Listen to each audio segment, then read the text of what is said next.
Good afternoon, colleagues, Dr. Savine, staff.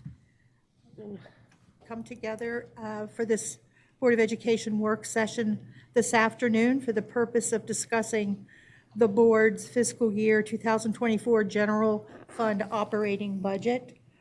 A few weeks ago, mid-May, that would be, our commissioners met to approve their fiscal year 2024 operating budget, and their budget did not include our request in the amount of $7,054,190 above what the fiscal year 2023 allocation was stated to be. So we're gathered here in work session to hear the superintendent's and staff's recommendation for how we might adjust our general fund operating budget that we've already approved and amended as recently as April 4th. So I'll remind you that this is for the purpose of receiving information and for discussion, and no formal action or votes of any kind will be taken. So with that, Dr. Savine. Thank you, President Williams. Members of the board, as we're all aware, we've been busy at this process for several months now, and I think it's appropriate before we go any further, we just ground ourselves in the priorities established by this board.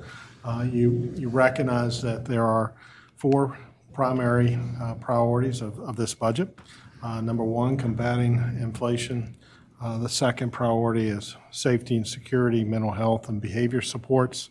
And that third priority is salary compensation to attract and retain. And then the last priority of this board was meeting the requirements of the blueprint.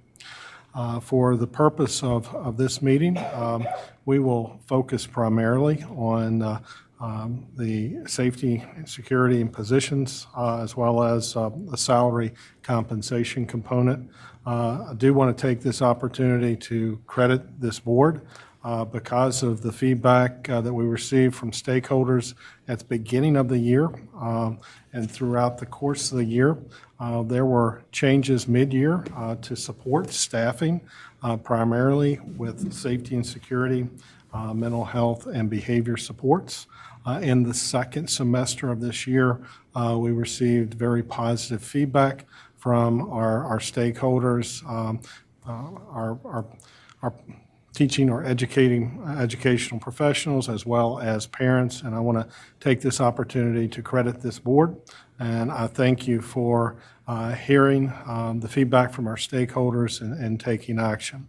Keep in mind, as the Board of County Commissioners took action to appropriate our funds for the last few weeks, we've been working hard to make sure that we maintain the staffing that we know is making an improvement, and we're hitting a desired climate, in particular in terms of addressing mental health and student safety. So that has been a priority. Once again, the other area, large ticket area, is salaries and compensations to attract and retain. So I want to credit Mr. Prue, other team members for really looking critically and analyzing what we have to make sure we have appropriate staffing to address the critical needs in terms of behaviors and providing safe environments for our students and staff.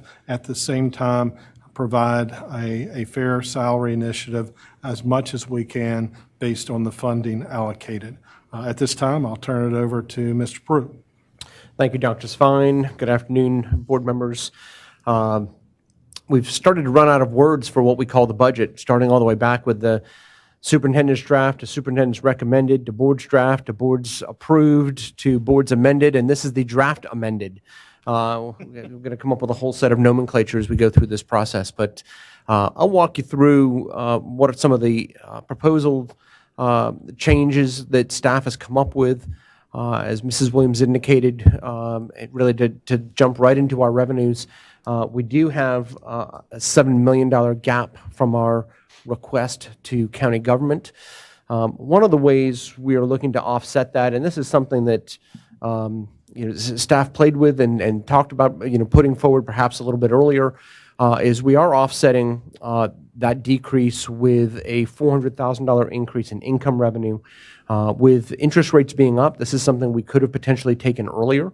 But I share that with you to say that this also comes as a risk, because as interest rates decrease in the future, this is a revenue number that will have to decrease with it. But historically, we've allowed this number to ebb and flow, and we've had times when we've brought it up, and we've had times when we brought it down. But I share that with you, that this is a realistic estimate of where we believe we will end fiscal year 23, and believe that will hold true for fiscal year 24. And so we're proposing that we actually increase revenues by $400,000 on the interest income line, as a partial offset to the $7,054,000 that we did not receive from county government.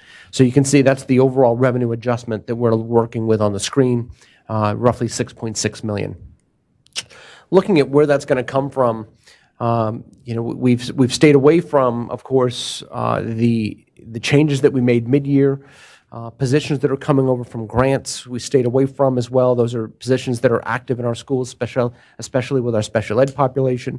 And of course, we had to stay away from the costs that were associated with blueprint implementation, because those are all items that are mandated under the blueprint legislation. So the first category we get into on your summary sheet is category 2C. This is a place where we have our inflationary increases. We do have an increase here. Based on the contract that was approved at the most recent board meeting, we do need to add about $40,000 more to the athletic trainer line to support that contract. We have reductions proposed for you for educational program materials. These are predominantly classroom supplies, where we had provided an inflationary increase. It's approximately a 2% increase across 3 lines there that we're seeing. In the facility operating supplies, so this is really the line that is things in the restrooms like toilet paper, paper towels, cleaning supplies. We're proposing a reduction there of $50,000 from the proposed increase, and also eliminating the software maintenance contract increase here of approximately $56,000. So this section nets out to a savings of about $178,000 in total. Section 2D, which is in the blueprint area, we only have really a modification here, looking at how we can support in piloting some of the things we have in terms of supplemental teaching positions and meeting the planning requirement of our teachers moving forward with the blueprint. We had proposed 5 supplemental teachers. We're actually changing that to 10 grade level paraprofessionals. These paraprofessionals will work specifically at Salem Avenue and Bester. And really a nominal increase here of about $5,900. What you have is a decrease in the salary line, but an increase in potential insurance benefits. But essentially you have a net swap here, moving from 5 supplemental teachers to 10 grade level paraprofessionals. In the compensation and benefits line, this is the largest overall decrease. We did have to provide an increase into the proposed line we had for lunch assistant wages due to the acceleration of the minimum wage law in Maryland, making it $15 an hour in January of 2024 as opposed to January 2025. We had to provide additional wages for our lunch assistants. These staff in predominantly in elementary schools, some in middle schools, work out in the cafeteria specifically with our students, assisting them with their meals. And doing some light cleanup in the cafeteria, separate from staff that are provided within the Food and Nutrition Services Department. And we have a salary resource pool reduction, and the net savings in this particular category is nearly $6.3 million. Looking at the area of new positions and adjustments, we have a couple of additions and modifications here. The one addition really is adding additional wages for summer school for our school security assistants. We've seen the benefit of our school security assistants over the course of the school year, that they've been trained and been employed, and how they're affecting the school environment, and we want to carry that through into our summer school operation as well. So it's about a $45,000 increase to add at least 1 security assistant in every one of our middle and high schools that have security assistants during the school year will have services of an assistant during summer school. We eliminated one of the SIS dropout prevention specialists, and we eliminated the transportation routing specialist from the proposed budget. And another modification, again, looking at how we support programs, we eliminated one special education teacher to change it to become two special education paraprofessionals to support a growth in a program. And then we also made a change to the position that was known as the Human Resources Internal Investigator to morph that into a new position called the Supervisor of School Operations. This position will work closely with parents and principals on issues that families are having in schools or complaints they may have about schools and how they're operated from an instructional perspective. And as we get to the end and we take questions, I know Dr. Webster is prepared to talk about that and expand upon my explanation. Lastly, in budget adjustments by program, we've got our savings here, approximately $108,000. These are all areas that we had provided some level of increase. So we've got reductions in the additional pay line, both for home and hospital teaching and evening high school. We still have overall, I believe, approximately 7.5% increase in the additional wage line for home and hospital teaching, and about 11.5% for additional wages in evening high school remaining in the budget.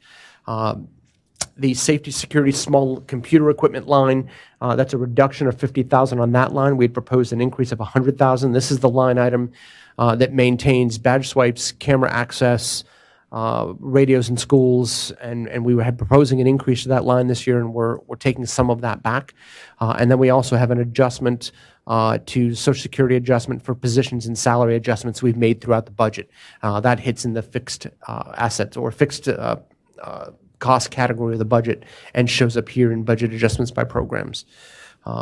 So with that, staff has balanced the budget for you with these modifications and recommendations at $340,219,240.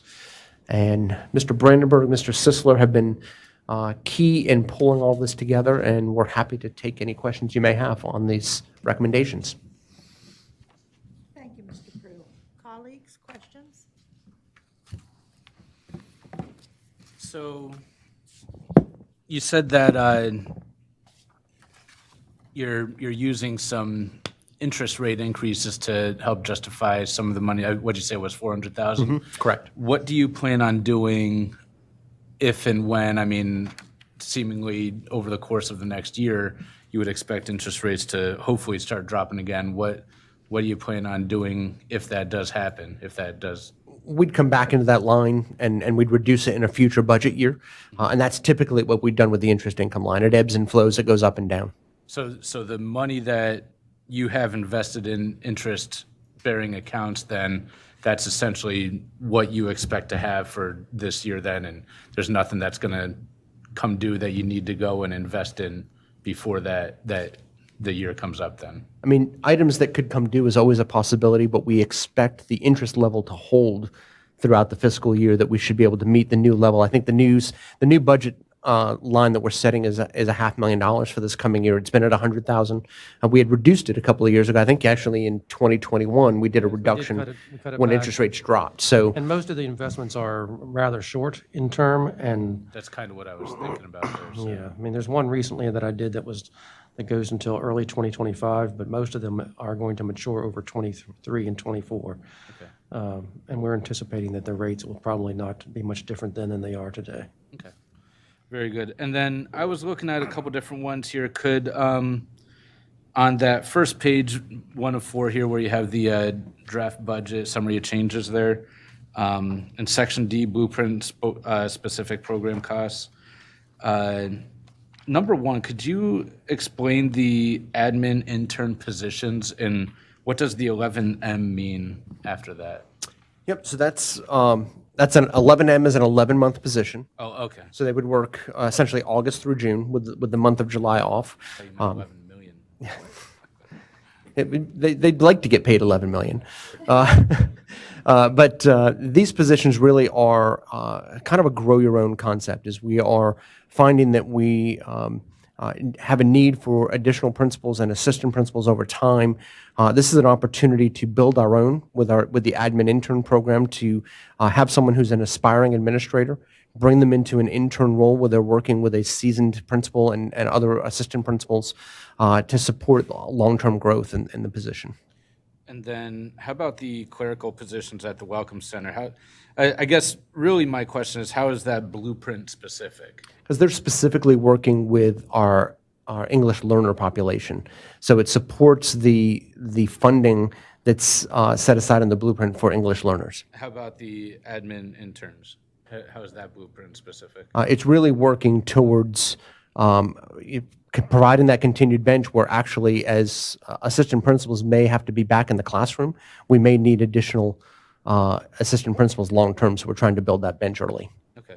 And then the last question I had on that same section, well, section F there, new position requests.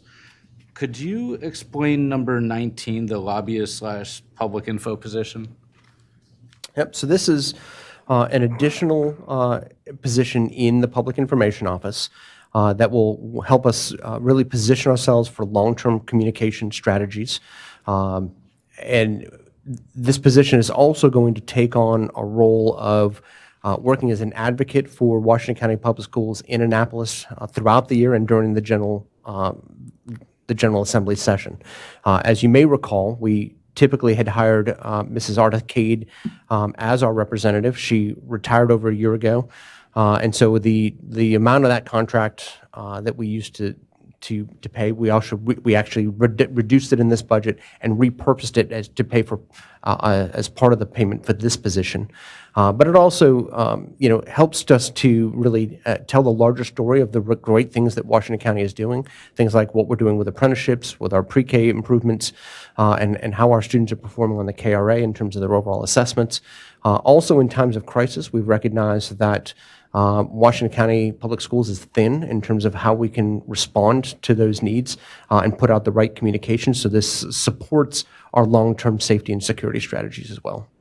So I get that, you definitely want to have good, timely communication in times of emergency, but wouldn't it be better to help the support staff whose job it is to prevent the emergencies first before we go and add a position like that?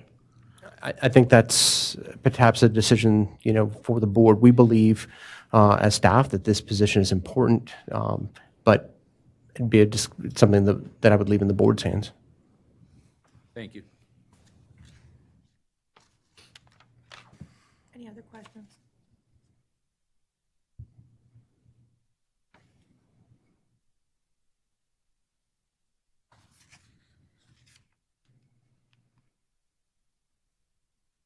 I'm allowing think time.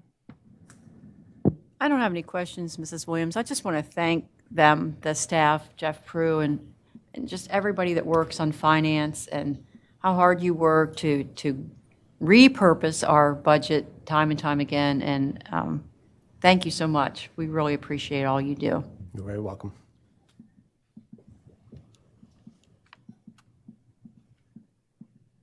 Thank you, Mrs. Murray. I echo your thoughts. Our staff is great, and they've done a yeoman's job putting together all these iterations of the fiscal year budget, and we appreciate it. Thank you. The thought that has gone into it. Dr. Savine, I know the board had discussions with the superintendent and staff regarding the priorities that we've established. I feel that this budget does address those priorities. I'm very comfortable with what we have here. My only wish is that we could do more for our employees with regard to salary enhancements. But our resources are finite, and we can only do what we can do, and I'll leave it at that. Mr. Stauffer? Just so the public knows, what percentage of state and federal money, or of our budget is state and federal money? It's about 80-20, isn't it, or something like that? Roughly. There's no federal anymore. And, yeah, I have to do the math for the state. The state is a little over 2/3. It's right about 2/3. What I thought. Yeah.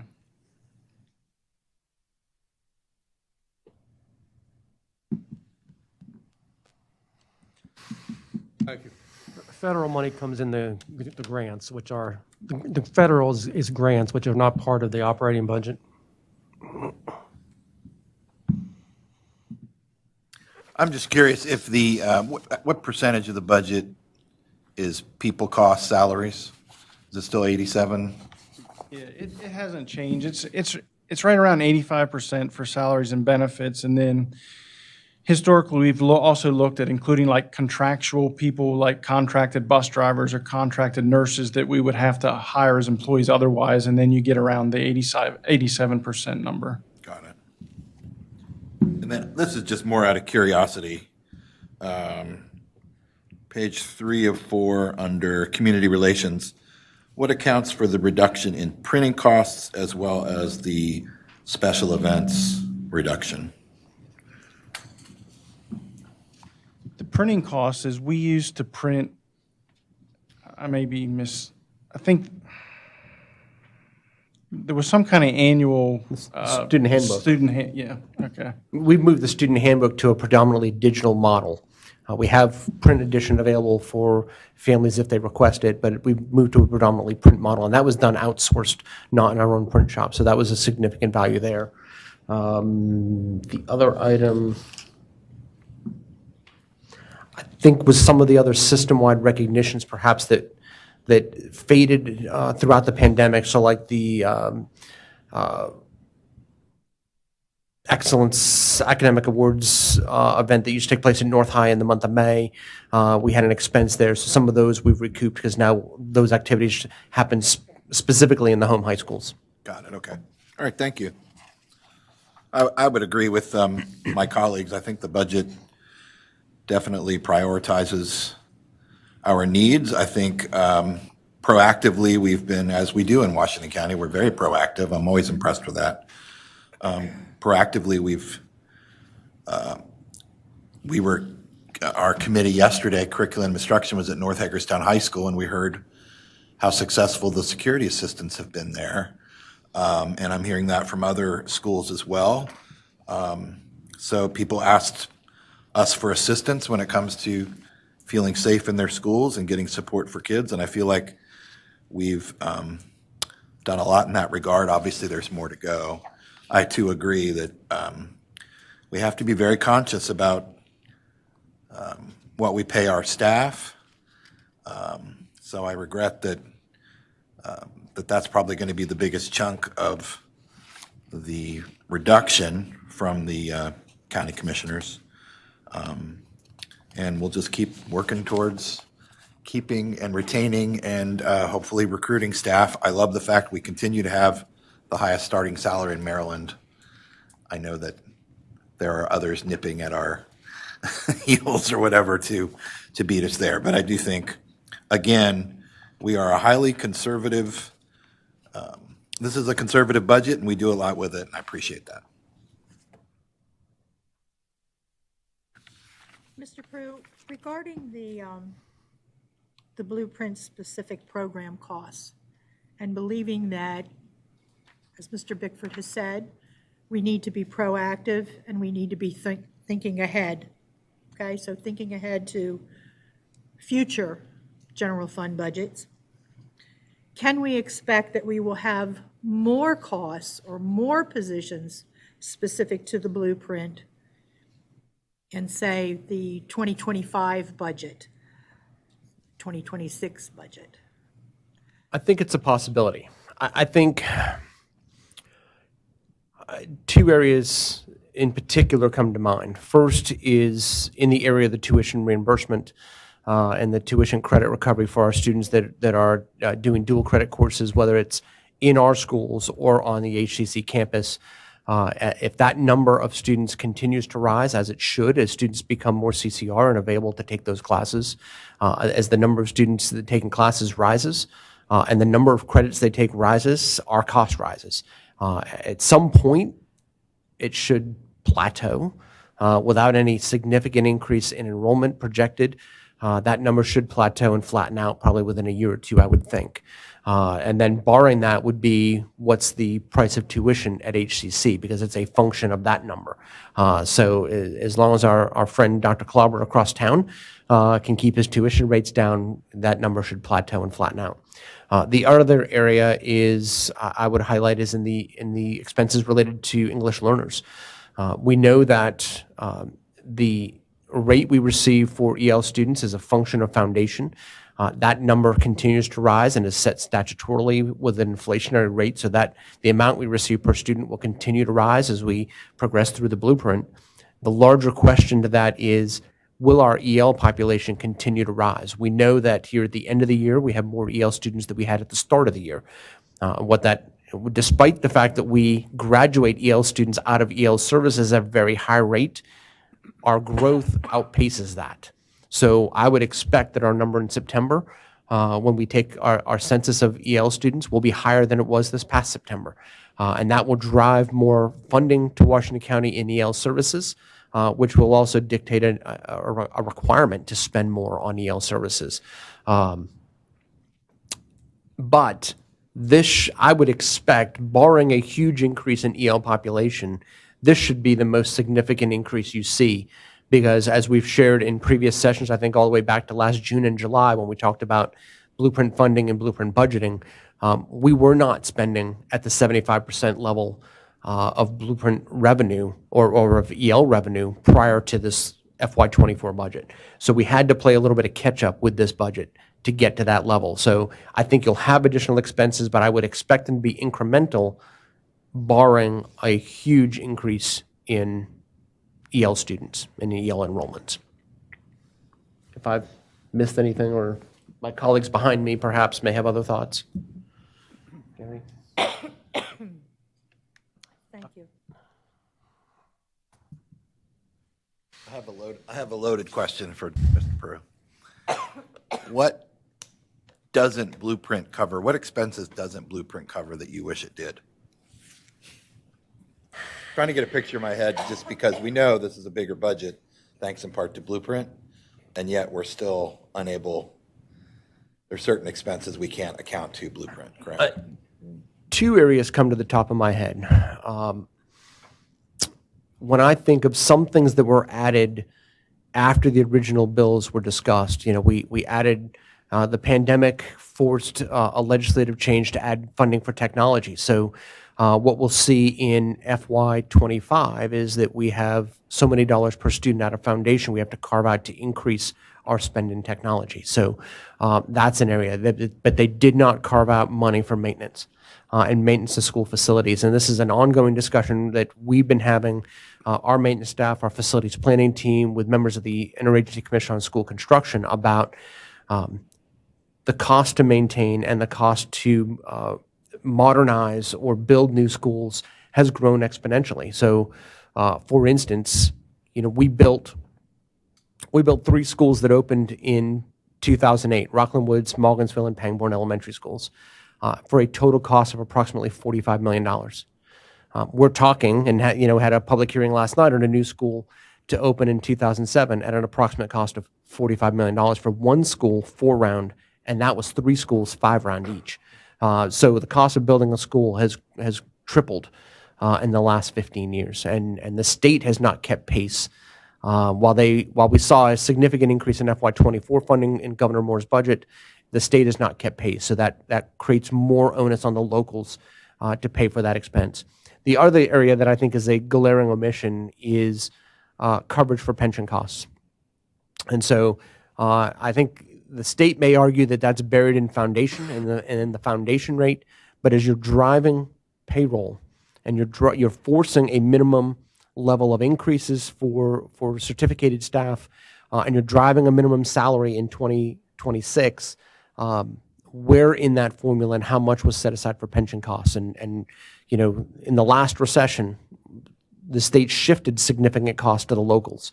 And so that, you see that every year in our budget. We come forward to you with a line item that says, and this is to cover our pension obligation, and this is to cover the pension obligation, year in and year out. That number is going to continue to rise as we drive salaries. And minimum wage is going to add to that, because it's not just on the teacher side. Now it's significant increases we've had on the ESP side. And I think our contribution on ESP is north of 10%, 11%. So it's a significant number. And did I hear you say earlier, when we're talking about future censuses, again, as we're predicting the future, are we expecting to make up the loss that we've seen, or the dip in student attendance based on current growth patterns? Yes, but over time. It's a slow, sort of a slow, steady process. I think this coming September's enrollment projection is still about 400 students off of what it was in September 2019. That's 5 years out. Does that mean every year we're going to continue to have to request to be held harmless? So in what we expect, thinking ahead, we now use the greater of the current September enrollment or the 3-year average. The 3-year average protects the downward fall. Right. In FY24, we're carrying the 2019 enrollment as one of our years. It's September 2019, September 21, and September 22, skipping the September 2020 number. As we look ahead to funding in FY25, we drop 2019 and we pick up 2023. And so this should be our bottom out period. And actually, if we make our enrollment projection, then we'll be even. The 3-year average and the actual should be just about zero. The difference between them should be just about zero. Any number above that, above our projection, is an increase over what we've been funded at this year level. So the hold harmless should be, in theory, should be 1 year, or if it's anything this coming year, it should be minimal. Okay. Should not be the $1 million that it was this year. Got it. All right, thank you. Mr. Stauffer? I'll just say this, I disappointed we had to cut the salary pool. As a former teacher of many, many years, I lived through periods of time when we didn't get pay raises. I remember the double-digit inflation of the Carter years, and we were getting 1%, 2% pay raises and so forth. I really thought that we would get the additional funding from our funding source, because in joint meetings with the county commissioners, I remember, and I got excited when I heard one commissioner say, with the rate of inflation being what it is, I'm surprised you didn't ask for more money. And I thought, wow, we've got a chance to get this $7 million that staff has decided, and the superintendent has decided we need to run the schools efficiently. We didn't get it. I think staff has done an excellent job in bringing the budget back to be balanced and so forth. And I just hope that in future years, we can continue to have quality education in this county, because what is it, 2024, 2025, every district has to pay minimum salary of $60,000. July 1, 2026. 26, okay. We've been ahead of the scale for a while in terms of starting salary, but it's a supply and demand situation. And we're in a battle to get good staff here, and not only get them here, but retain them here. And that's going to be an increasing job, and our funding source needs to realize that.